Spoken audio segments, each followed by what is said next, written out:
नमस्कार, साहित्य तक के बुक कैफ़े के एक दिन एक किताब कार्यक्रम में मैं जयप्रकाश पांडे आपका स्वागत करता हूं और आज मैं सूर्यनाथ सिंह की पुस्तक गाहे बगाहे के साथ उपस्थित हूं। सूर्यनाथ सिंह का जन्म 14 जुलाई 1966 को गाजीपुर के सवना गांव में हुआ।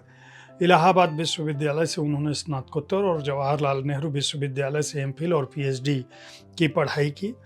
केंद्रीय साहित्य अकादमी के बाल साहित्य पुरस्कार से सम्मानित हैं। धधक धुआं धुआं के लिए उत्तर प्रदेश हिंदी संस्थान का यशपाल पुरस्कार और उपन्यास नींद क्यों रात भर नहीं आती के लिए उत्तर प्रदेश हिंदी संस्थान के प्रेमचंद पुरस्कार और स्पंदन पुरस्कार से सम्मानित हैं। सूचना प्रसारण विभाग का भारतेंदु हरिश्चंद्र पुरस्कार और हिंदी अकादमी दिल्ली का बाल एवं किशोर पुरस्कार भी उनको मिल चुका है। कुछ रंग बेनूर कहानी संग्रह, धधक धुआं धुआं कहानी संग्रह, चलती चाकी उपन्यास, नींद क्यों रात भर नहीं आती ये भी उपन्यास है, और कोई बात नहीं कहानी संग्रह, तरंगों का तैराक और तीन तिलंगे ये बच्चों का उपन्यास है। बच्चों और किशोरों के लिए लगातार लिखते रहे हैं और कई उपन्यास और कहानी संग्रह आ चुके हैं।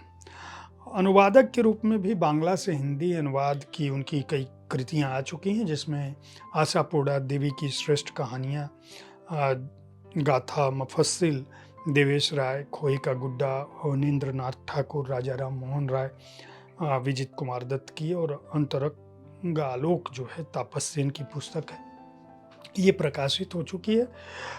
यह पुस्तक जो है गाहे बगाहे, यह साहित्य, कला, संस्कृति, संगीत और इससे जुड़ी शख्सियतों के बारे में जो कुछ भी सूर्यनाथ सिंह ने लिखा उसके आलेखों का संकलन है।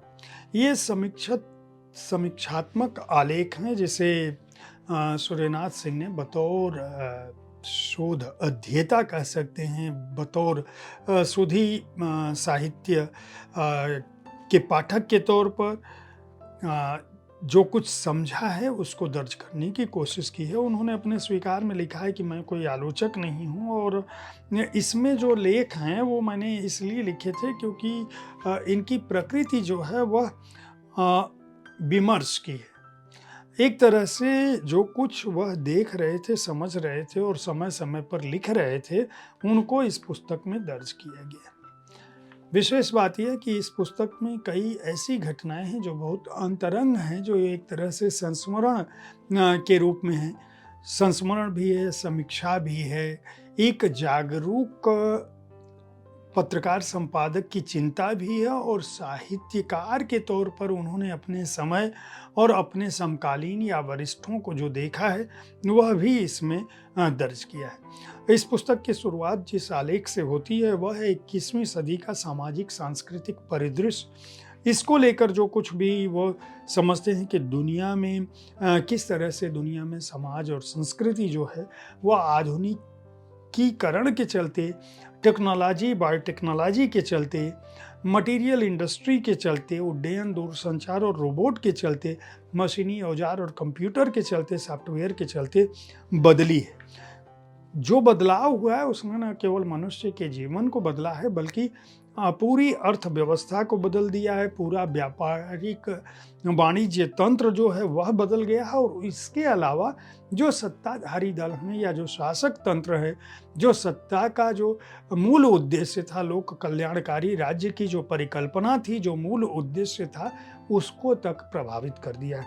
और ये केवल दुनिया की तीसरी दुनिया जिसको हम कहते हैं, केवल वहाँ ये बदलाव नहीं हुआ है, बल्कि पूरी दुनिया में पूंजीवाद का जिस तरह से प्रभाव बढ़ा है उसकी भी वो बात इस आलेख के तहत कहते हैं। और वो बताते हैं कि दरअसल समूचा जो हम भूमंडलीकरण जिसको कहते हैं वो कहीं न कहीं एकीकरण के खतरे को, एकल ध्रुवीय विश्व की ओर इशारा कर रहा है। और वो एकल ध्रुवीय विश्व केवल ऐसा विश्व नहीं है जिसमें किसी देश का हम नाम लें। देश में भी दो वर्ग है, यानी अगर अमेरिका की भी हम बात करें तो ऐसा नहीं है कि अमेरिका का दबदबा पूरी दुनिया में है, और अमेरिका का दबदबा अगर पूरी दुनिया में है तो उसका लाभ हर अमेरिकी नागरिक को मिल रहा है, यह बात नहीं है। वहाँ भी जो लोग सत्ता और साधन संपन्न हैं वही समूचे परिदृश्य पर कब्जा कर रखे हैं।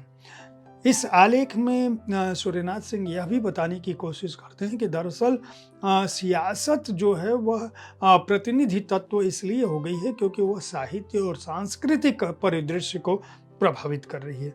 उसके बाद वो आज़ादी की तलाश में आज़ादी के बाद की कविता का जो परिदृश्य है उसका लेखा जोखा इसमें शामिल है। आज़ादी के बाद की जो कहानी है या 21वीं सदी की कहानी का जो बदलता केंद्र है, कहानी, लंबी कहानी, सूक्ष्म कहानी, विशुद्ध साहित्यिक आलेख हैं जिस पर सूर्यनाथ सिंह बतौर साहित्यकार वह नज़र डालते हैं। वह लंबे समय से एक बड़े अखबार में साहित्य के पृष्ठ के संपादक हैं, तो उस लिहाज से भी उन्होंने जो कुछ देखा है उसको लिखने की कोशिश की है। हिंदी के तो वह जहीन छात्र और शोधार्थी रहे ही हैं। गांधी और साहित्य एक आलेख इसमें है। नामवर की नामोरी भी उन्होंने लिखा, और इसमें एक बड़ा रोचक प्रसंग उन्होंने लिखा है इस आलेख में कि एक बार नामवर सिंह, मैं बता दूं कि सूर्यनाथ सिंह ने जो शोध किया है वो हिंदी के जाने माने कवि केदारनाथ सिंह के अंडर में उनका शोध हुआ था। तो केदारनाथ सिंह, नामवर सिंह, इन सबसे उनका अंतरंग संबंध रहा है, करीबी रिश्ता रहा है, एक तरह से पारिवारिक वातावरण रहा है।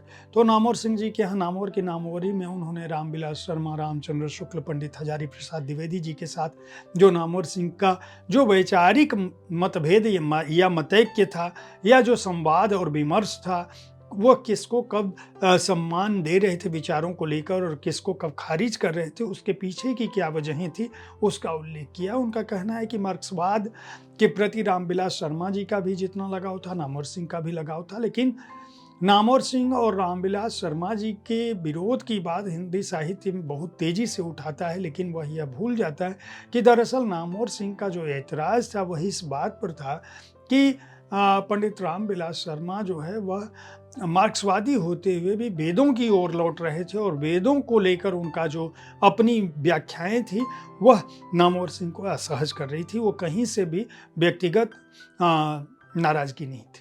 लेकिन यहाँ पर वो एक मज़ेदार घटना का उल्लेख करते हैं कि एक बार वो नामवर सिंह जी के घर में थे, उनका मित्र भी थे, सब लोग जानते थे, उनसे संवाद चल रहा था। अचानक कोई एक महिला आई जिसको वो ये बता रहे हैं कि जो लड़की आई थी वह निश्चित रूप से अशिष्ट जैसी दिख रही थी, और उसके चलते नामवर सिंह ने इनको कमरे से बाहर कर दिया और इनको बहुत खराब लगा। बाद में पता चला कि वो क्या परिदृश्य था, किसके चलते वह लड़की और नामवर सिंह ने इनको क्यों बाहर निकाला। कविता में कहानी उम्मीद का बिरवा रोपते पिता केदारनाथ सिंह जी के बारे में, अशोक वाजपेयी का प्रति संसार, प्रौद्योगिकी और प्रवासी साहित्य की बात की है। मर्यादा मुख्य धारा ने ही तोड़ी, मीडिया और साहित्य, कुमार गंधर्व का मुक्ति का संगीत, विष्णु प्रभाकर पर द्वंद्व का निर्द्वंद कथाकार, प्रकाश मनु पर सतत बहता सोता और पीएन सिंह पर खुलेपन की गरिमा, ये आलेख इसमें शामिल हैं। इसके अलावा आनंद कुमार सिंह जीवन के तंतु तलाशता रचनाकार, विज्ञान कथा की जो हिंदी धारा है उसकी बात की है। सूर्यबाला पर एक आलेख है, नवारुण भट्टाचार्य पर आलेख है।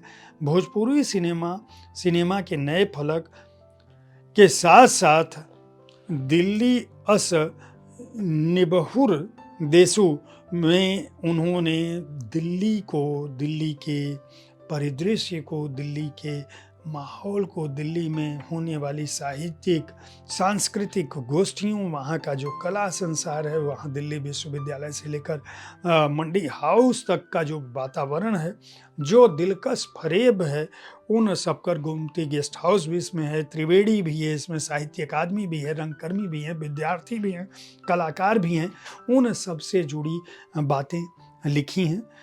सूर्यनाथ सिंह की अपनी लेखकीय शैली बहुत ही उम्दा है, और निश्चित रूप से समीक्षात्मक आलेख के बहाने वह हमारे समय के न केवल साहित्यकारों को बल्कि उनकी सांस्कृतिक, साहित्यिक, रंगमंच, कला क्षेत्र के परिदृश्य को भी सामने रखने की कोशिश करते हैं। उन्हें बहुत सारी शुभकामनाएं।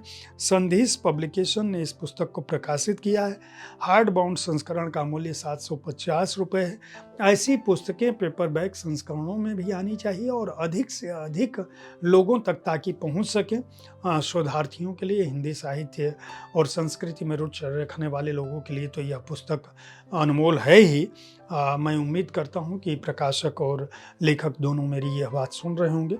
उम्मीद है साहित्य तक का यह एपिसोड आपको पसंद आया होगा। इस कार्यक्रम में आप किस तरह की पुस्तकों की चर्चा चाहते हैं, उसके बारे में अपनी राय से हमें अवश्य अवगत कराते रहें।